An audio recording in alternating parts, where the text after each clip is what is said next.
and gentlemen of the jury, good afternoon.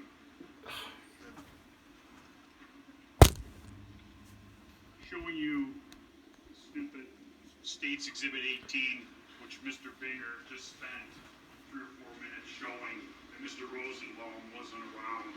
My client couldn't know that he wraps his head in orange. Chain, bag, orange. Ladies and gentlemen, we've had this video almost as long as they've had this video. But Mr. Binger will use this video to lie to your faces and tell you that Kyle Rittenhouse was taking advantage of the situation. I object, Your Honor. It's in the picture.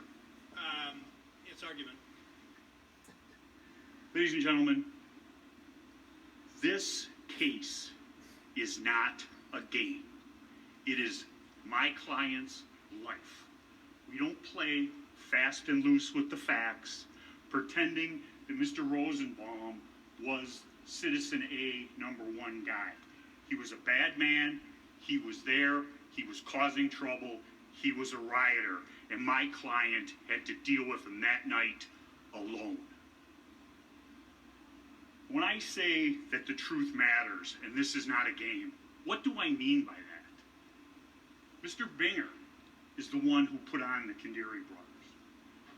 The reason he put them on, in spite of what he might say today, is because he wanted you, now 18, soon to be 12 people, to say, gosh, that kid just went to that place and just protected it. He wasn't asked. He was asked. Mr. Kandiri's asked Nick. Nick got a group of people to go down there. The people from West Bend came. Provocation, another thing. Think back on November 2nd, when this case started. Did you hear one word out of Mr. Binger's mouth about provocation? You didn't, because it was never said. But when his case explodes in his face, now he comes out with provocation.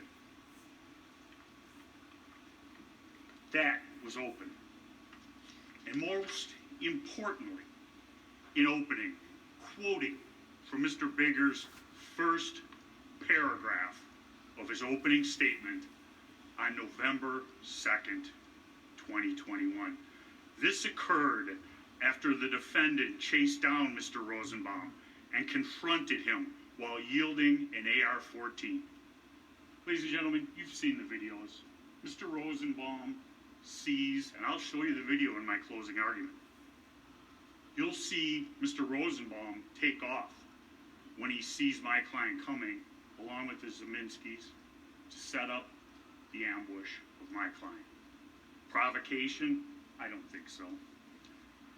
The things that I just pointed out to you, why is that a problem? Because 1, he's lying. 2, he's misrepresenting. Or he wasn't prepared when he started this trial, and his closing argument has been a change to try and fit what has come up. Remember how when he was talking, there's no proof that the Rosenbaum and Zeminski knew each other? Maybe they didn't know each other that night, but they were together throughout the night. You see them together in pictures, wreaking havoc in this city. And now we have the magic pixel camera that brings forth his provocation. I'm going to go through the charges, and we'll talk about each one of them. Then I'll go through the witnesses, and hopefully I'll bring it home in an honest and forthright fashion.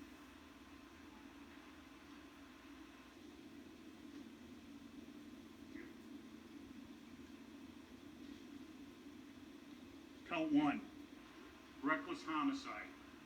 My client shot Joseph Rosenbaum. Ladies and gentlemen, make no mistake, there was nothing reckless about my client's conduct that day in regards to Mr. Rosenbaum. Mr. Rosenbaum was coming at him. My client ran from him, retreated, which is not needed, continues to run. The plastic bag is thrown, the metallic plastic bag. Kyle doesn't know what it is at that time. It causes him to turn and look over his shoulder, pointing the gun in that direction. Mr. Rosenbaum, is he dissuaded by that? No, he is not.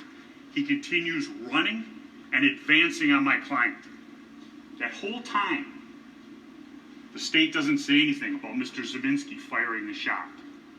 Mr. Zeminski having his gun up. Think of the circumstances as they existed at 11:50 on August 25th of 2020. He runs through that parking lot. He continues running on. He turns as he comes into that box canyon with the cars, the van, and I believe it's a Pepsi machine. And he turns because he has no place else to go.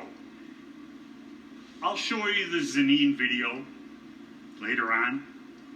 What's important about the Zanin video, you see that mob of people destroying the cars at Car Source 3, which Mr. Binger doesn't want my client to go and try to protect, even though he was asked by those individuals to protect that property. Nick Smith called him, hey, they're bashing up the cars and starting fires. Go down there. He goes down there. He has as much right to go there as anybody else in the city of Kenosha and be unmolested by the likes of Joseph Rosenbaum, Kelly, and Joshua Zeminski. And Mr. Binger says, oh, we'll get the Zeminskis later. Well, ladies and gentlemen, last time I checked, this is still the United States of America, and he has the burden of proof.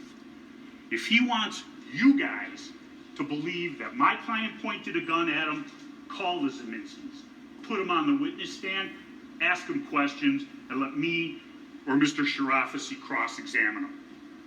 That's how we do things in a court of law, but not in Mr. Binger's court.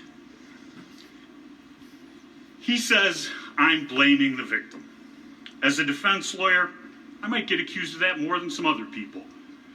Ladies and gentlemen, Mr. Rosenbaum was shot because he was chasing my client and going to kill him, take his gun, and carry out the threats he made. And Mr. Binger wants to make a big hullabaloo about the shot in the back. Remember his opening statement? He shot him in the back. And that's why I'm sitting here in front of the jury like this. Did he shoot him here? Did he shoot him there? Because of the way the bullet went in and where the bullet ended up in the hip, you know full well that the individual, and I asked the doctor, is on a horizontal plane.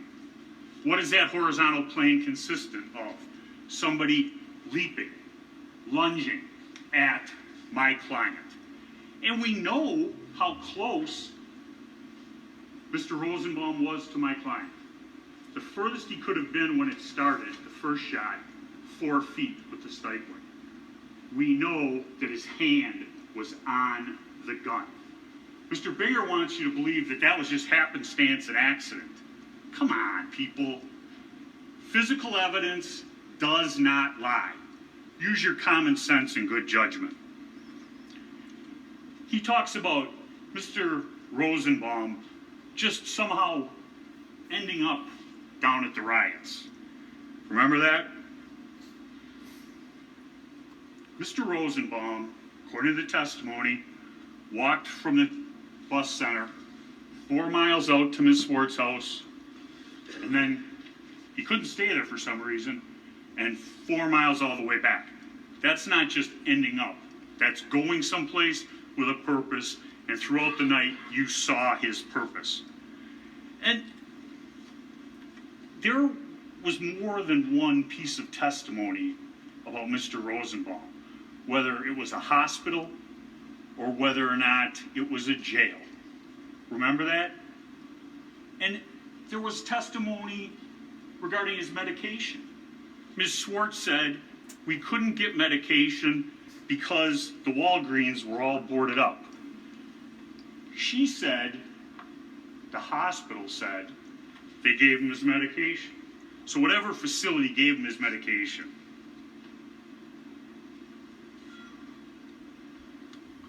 Mr. Binger, the man with the burden of proof, why didn't he bring in a hospital or a jail to prove that Mr. Rosenbaum was properly medicated? He'd been off his medications, according to Ms. Swart, for 7 to 10 days. We know that he was acting like somebody who wasn't on their proper medication. He was not acting normal.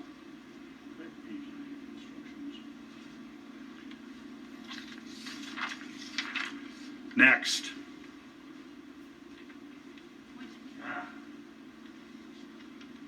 Richard McGinnis. Reckless. And here, Mr. McGinnis, I'd like to talk about, because the self-defense does not go to Mr. McGinnis, but if Kyle was privileged in exercising self-defense against Mr. Rosenbaum, it carries over to the endangering count of Mr. McGinnis. And Mr. McGinnis, specifically, if the defendant, and I'm reading directly from an instruction, page 9, second full paragraph, which you will be given, if the defendant was acting lawfully in self-defense, his conduct did not create an unreasonable risk to another. That is Mr. McGinnis. Ladies and gentlemen, when my client shot Joseph Rosenbaum, he feared for his life. He feared because of the prior threats, the prior statements, and the violent acts that had been witnessed by my client. Mr. McGinnis, as a witness, I think he helped us more than he hurt us. He talked about, and this was on cross for Mr. Binger, how do you know what Mr. Rosenbaum was thinking? He goes, I don't, but I know he yelled, fuck you, and then lunged at Kyle Rittenhouse. Why is he yelling the FU? One of two things. One, to intimidate, or two, he got into a situation over his head. Thinking, as he said before chasing him, you won't do shit, MFer, to my client. Well, he was wrong. He states Kyle did not know that he was there, meaning Richard McGinnis. He's a citizen journalist who was running along with his hand, in his phone in his hand, up in the air, in to get a story. My client is not responsible for endangering him when he runs into danger. Plus, the instruction says that if he was privileged as to Rosenbaum, he's privileged as to count 2, Mr. McGinnis. Count 3, jump kick man. The uncomplaining, unidentified witness in count 3. There will be some video later on when I'm going through some of that. You'll see, and I ask you to pay attention. The state has said he's not kicking him. He doesn't hit him. When you watch the video, and it'll be in slow motion, watch where his foot goes, watch what happens to Kyle's head. The force of him kicking him in the face spins his body 180 degrees around. And then it's on. Huber coming in from behind, hitting him in the neck with the skateboard.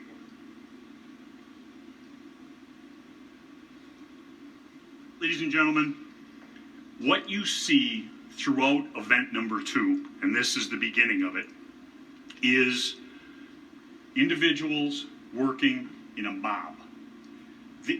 They don't know what happened at Car Source 3, event number 1. But somebody said, hey, he shot somebody. Doesn't know that he was being chased by a crazy person. But they're going to get their licks in on Kyle Rittenhouse, or, as they perceive him, somebody from the other side who has been putting out their fires, causing problems for them, stopping them from wreaking havoc in Kenosha like they did the night before.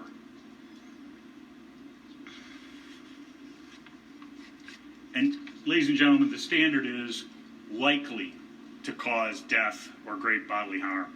Great bodily harm is defined as likely to cause serious bodily injury. A kick to the head is likely to cause a serious injury. Did my client suffer a debilitating injury as a result of that? No, but that's not the standard. Mr. Huber,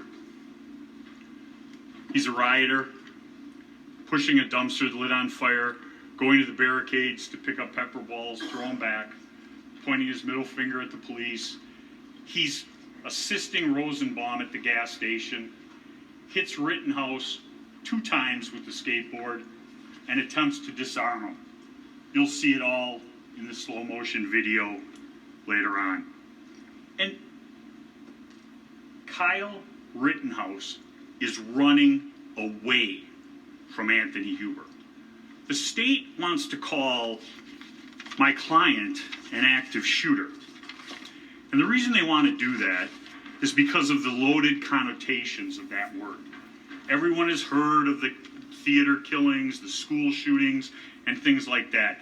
Ask yourself, the definition of an active shooter is somebody with a plan to inflict multiple casualties, usually out of anger or animus towards a group. This case, what caused Kyle Rittenhouse to shoot somebody? Joseph Rosenbaum. He runs after shooting Joseph Rosenbaum for almost 2 blocks before scene number 2. Mr. Binger makes a big thing about Kyle Rittenhouse not staying around Car Source 3 after the shooting. Ladies and gentlemen, if Kyle Rittenhouse had stayed at Car Source 3, all that would have happened is it would have made the police have an easier job, because scene 1 and scene 2 would have been put in the same location. My client ran 2 blocks without shooting at anyone, pointing at anyone, doing anything to try and get away. He tells the individuals he's going to the police, and he's running in that direction when he's stopped. He's hit in the head with a hand with a rock in it, knocking his hat off. Mr. Binger says, oh, he just knocked his hat off. I don't think that individual was trying to steal Mr. Rittenhouse's hat. He was trying to take his head off. Who comes in next? Anthony Huber, for the first time. Hits him. Opening statement, Mr. Binger, was he takes a swing at him. Now it's he blocked, because we took the videotape and lightened it up. Huber strikes him in the head and arm the first time. Jump kick man comes in, kicks him in the face, spins his body 180 degrees, and Anthony Huber comes in for the second lick to the shoulder neck area, trying to take his head off. And when he does that, his other hand goes grabbing for the gun, his bare hand onto the gun and pulling it away from Kyle Rittenhouse. Mr. Binger wants Kyle to sit there and hope and pray to God his strap works, and Anthony Huber can't get the gun. We don't know that. We'll never know that, as he's running away from him. A shot as the gun is being separated from his body, and you'll see the butt way far away when the shot is finally fired.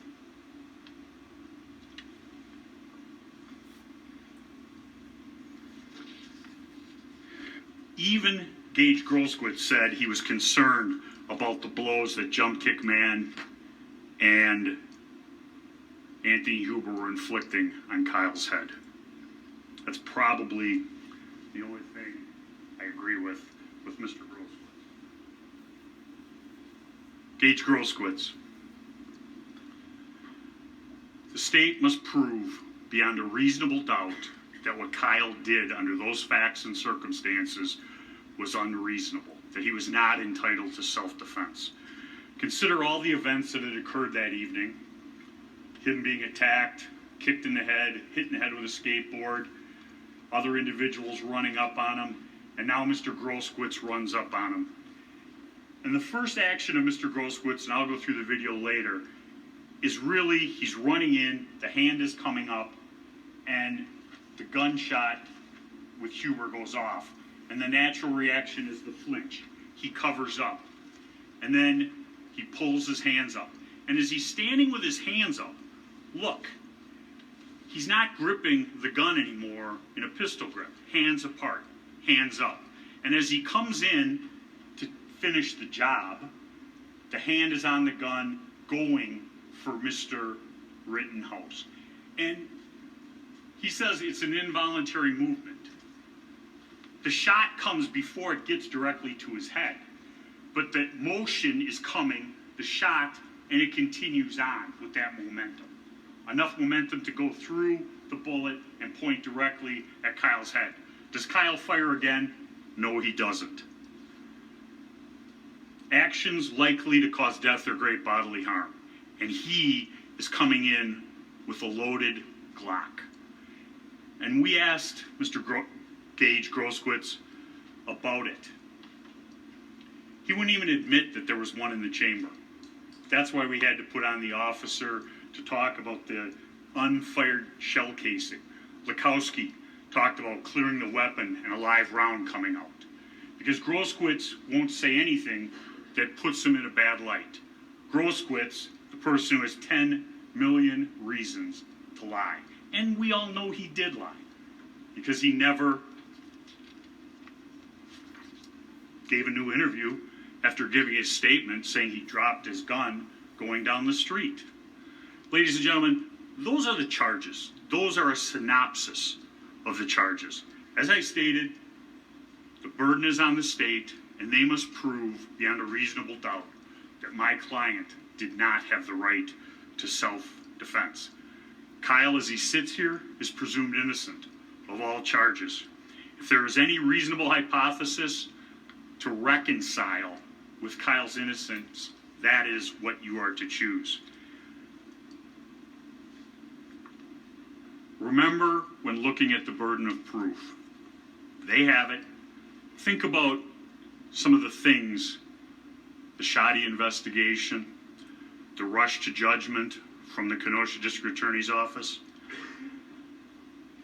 the Zeminskis not being called as witnesses.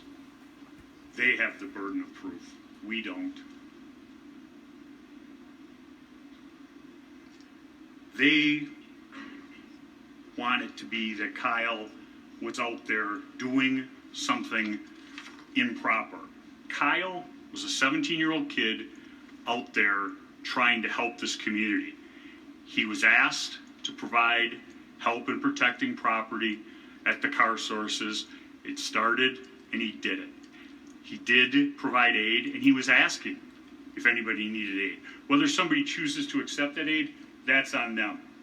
But Mr. Binger wants to poo-poo his sincere belief that he's helping people because he borrowed bandages from Dominic Black, and I think he might have borrowed something from Lukowski also.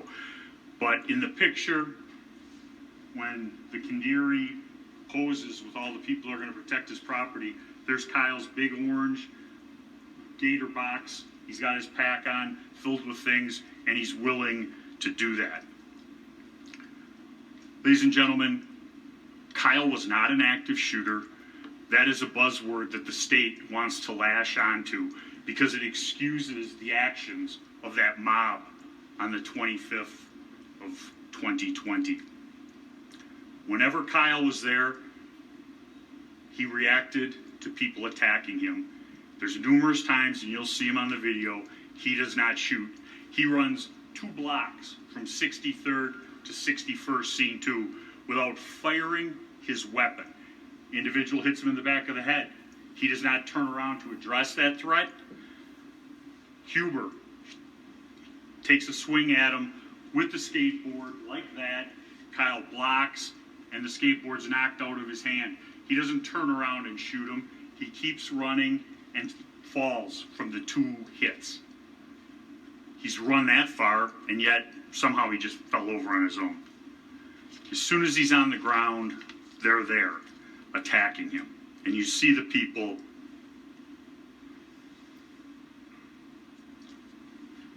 the law of self-defense. You've seen it, you've heard it. Now I'm going to go through the witnesses. Oh. Dominic Black, first witness, charged by Mr. Binger for providing the gun to my client. 2 counts, looking at up to 6 years in prison. His case has been adjourned so that he can help the state.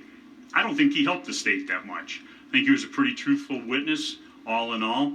He told them about Kyle there to help people, that they had permission from the Kinderies, that he saw Kyle help the woman with the foot, help the person with the hand. Mr. Binger wants to just say, oh, that doesn't matter. If it wasn't Kyle, it would have been somebody else. The point is, he was there and he did it. There was no pointing by Kyle of any laser sight. There was no ability for Kyle or him to point laser sights at anyone because their guns didn't have the type of optics that did that. He said Kyle was there to help. The only person helping was Kyle. And he can say what he wants about whether or not he let Kyle take the gun or not take the gun. He never told him not to. He went to the location with him. They bought straps at Jelensky's together. He's trying to cover his butt a little bit. The guns were there and they took them. They took the guns, as he said, to deter people attacking them. He saw Kyle at the end, sweating, was in shock, and said that he shot someone, he had to do it. That is Dominic Black. Corey Washington saw the rioters breaking up concrete at the church parking lot, described Rosenbaum as erratic, stated the crowd was suspicious. I don't know what that means. One of the things that I thought was strange was the night before they were burning garbage trucks, but they only burnt the old ones. I think that tells you something about his point of view, that there's a certain amount of property damage that is justified and okay. Kenosha was using those garbage trucks that the rioters lit on fire. And nothing regarding property destruction was going to do anything to help Jacob Blake. We also learned that Kyle Rittenhouse smokes cigarettes and that he has an affinity for the Dinosaur Museum. Detective Howard, ladies and gentlemen, Detective Howard's testimony and Detective Antaramian's testimony is the stuff of what reasonable doubt is made of. Two detectives, both lead officers on this case. They've sat through every minute of this trial, and their opinions of the actions of Mr. Rosenbaum from testimony, videos, couldn't be more diametrically opposed. Detective Howard, on cross-examination, knew that the guy was hiding in the car and jumped out from behind the car and began chasing Kyle Rittenhouse. Oh boy, that's not good for the state's case. So there's the old chit-chat between Mr. Howard and Mr. Antaramian and the prosecutors after, and all of a sudden we've come up with the new theory. And you heard the new theory, that he raised the gun and that's what's on the video. Could I have the flare on, please?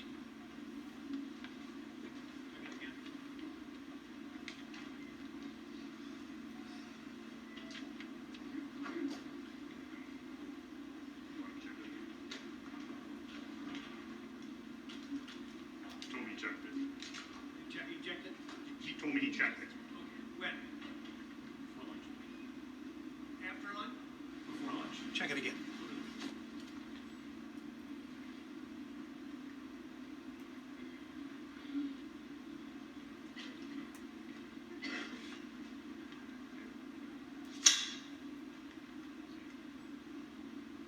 Thank you. Think about when Kyle Rittenhouse is firing the gun, when he's seen holding the gun throughout the events of the 25th.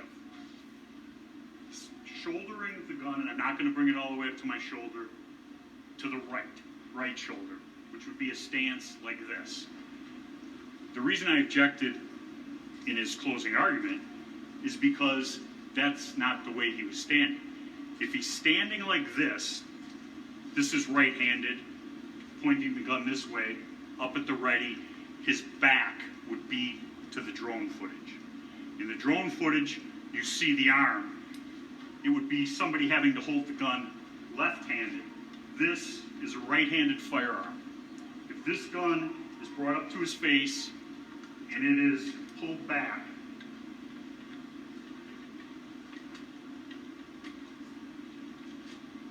the shell casing, hot, and the fire that ejects it is going to be going right into Kyle's face. The photograph I'll talk about later. You don't see the straps on his shirt. It didn't happen the way he said. It doesn't happen the way in the photograph. I'm going to need this again. I'm going to set it down.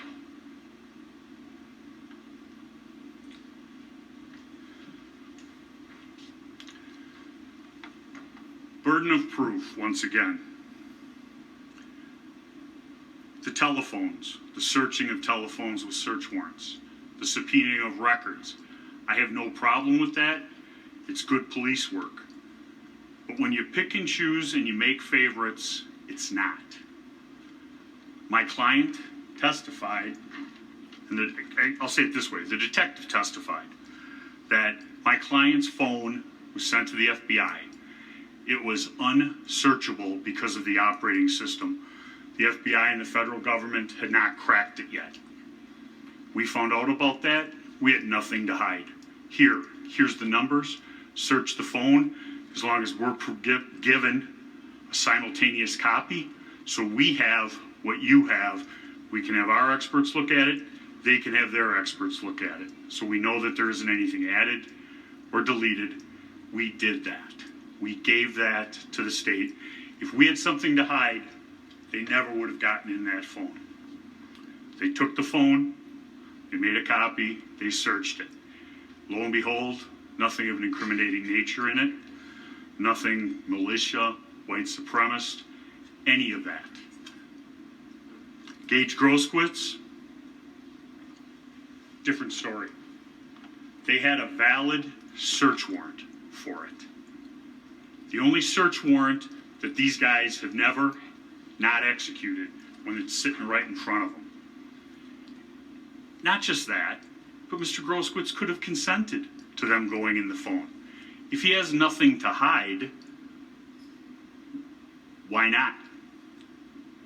Why not let them look in the phone? And let's take common sense and judgment one step further. Police officers get search warrants. They execute the search warrant. Sometimes somebody feels as though their rights have been violated, and it gets litigated in a court of law. If it was illegal, the information in that search warrant never comes out in court. If it's legal, after a judge has said there were no rights violated, it comes in evidence. What was Mr. Groskowitz afraid of? Why wouldn't the state execute the search warrant, let Mr. Groskowitz and his attorney object, file a motion and say, you can't go in my phone? Let the judge decide, not the person who's prosecuting and protecting Mr. Groskowitz. Come on, people. Mr. Groskowitz has 10 million reasons for not wanting somebody to go in his phone.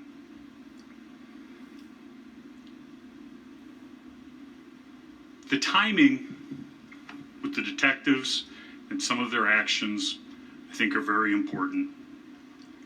They get down to Antioch at about 3:30 in the morning of the 26th, less than 4 hours after this happens. By 6 o'clock, 6:30, give them the benefit of the doubt, Kyle Rittenhouse is under arrest for first-degree murder.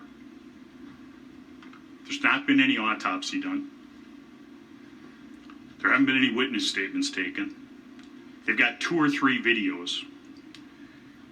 The bullets, I should say it this way, all of the bullets have not even been picked up from car source at this point. But they're willing to make a decision. And were they under pressure? I'm sure they were. They're afraid that there's going to be another night of looting, destruction in Kenosha because of this happening and the way the word got out. He traveled across state lines. He was here. He brought his AR with him. The AR was here. He was a white supremacist looking for trouble. Nothing. Nothing. That's why, ladies and gentlemen, when we picked you guys as jurors, we asked you if you could decide based upon the evidence that happens in the courtroom. Not what you'd heard before, not all of the lies and untruths that have been put out in the media. I heard one guy say, my client discharged the gun 60 times. Ladies and gentlemen, what's happening in court is what you decide the truth on. He was charged on the 27th. Still, they didn't have the information, the autopsy's final, anything like that. Ladies and gentlemen, this has been a rush to judgment. Richie McGinnis, I talked about earlier, citizen journalists. Mr. Binger talked about him seeing guns. But remember the cross of Mr. McGinnis. Guns are not legal in Portland, Washington, or D.C. or New York. They're not allowed on the streets. You can be arrested. There are state laws. And ladies and gentlemen, the gun in this case is no longer an issue. Whether or not it was a dangerous weapon as it applies to the charges is. But my client is no longer charged with minor in possession of a firearm. But he needs his AR-15 and the assault weapon and the fear that goes with that to try and bring home an unjust guilty verdict. Ryan Balch had never met Kyle Rittenhouse before the evening hours of the 25th, has never spoken to him or known him after. And yet the state wants you to believe he made up something about a threat to kill. Why? What's in it for him?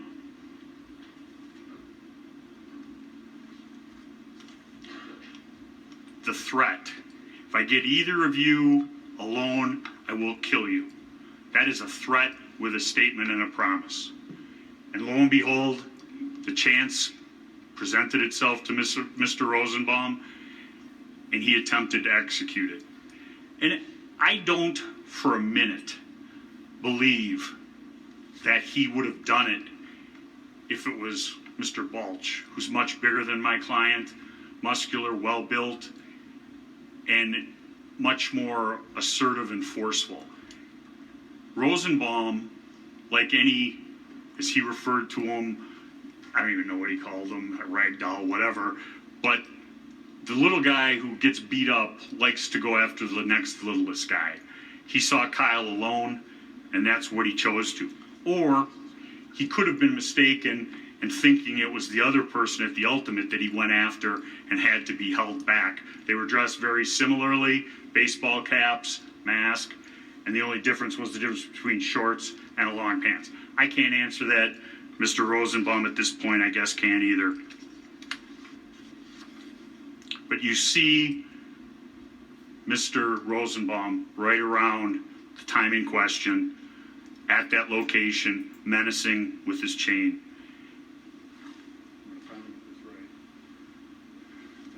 I skipped. That's Mr. Balch. I talked about him going on. Ms. Amber Rasmussen, she was the DNA expert.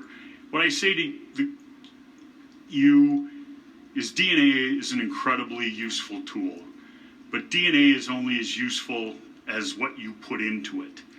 And if DNA shows anything, it shows that it's not proof positive in this case. We know in hearing from Dr. Kelly that he most probably touched the gun. It was a contact wound is the way he described it. And we know through the videos, Huber touched the gun with his bare hand, and yet no DNA was found on that gun. So don't let your eyes deceive you. Don't let the physical evidence be discounted because of what she said. The end of that barrel was not swabbed. And we know he had to be at the end of the barrel, or it would have had the soot on all of the fingers. Jason Lukowski, thought was an interesting witness. He was the Marine who put the phrase, shout, shove, show, shoot. And I asked him about that, and I don't for a minute disbelieve that that's the Marines' rule. Is there any retreat in there? He said no. He looked at me like I was stupid. The reason he looked like that was because they don't retreat. Yet Kyle Rittenhouse did retreat. He tried getting away from Mr. Rosenbaum. He described Joseph Rosenbaum as belligerent, with malintent, used the N-word, did the false step thing, did not see Kyle as aggressive. He was there for a shorter period of time than anyone else at CarSource. He also cleared Gage Grosquist's gun after the shooting and made it safe, took the shell out of it. And I ask you to think back to the direct examination of Mr. Lukowski by the state. When they asked him, what did Kyle say to you? His first statement was, I just shot somebody, I need help. That's what he testified to. And then Mr. Binger shows him the statement and gets him to say, well, I told the FBI that. Ladies and gentlemen, I don't know what he told the FBI. The FBI doesn't let him see that statement, doesn't let him read the statement and say, you've read this to me, it's true in a correct copy. They write down what they think they heard.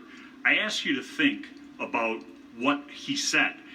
If he didn't shoot somebody, why does he need help? That makes no sense. He said it, he testified to it, that's what happened. The state confronted him and pushes him back to his original statement so he doesn't get in trouble. He put the tourniquet on Gage Grosquist. He testified that he had his AR-15 with him, providing medical services, first aid, just like Kyle Rittenhouse. And I find it so ironic that he was there. Gage Grosquist had said to them, go home, we have our own medics, you stooges.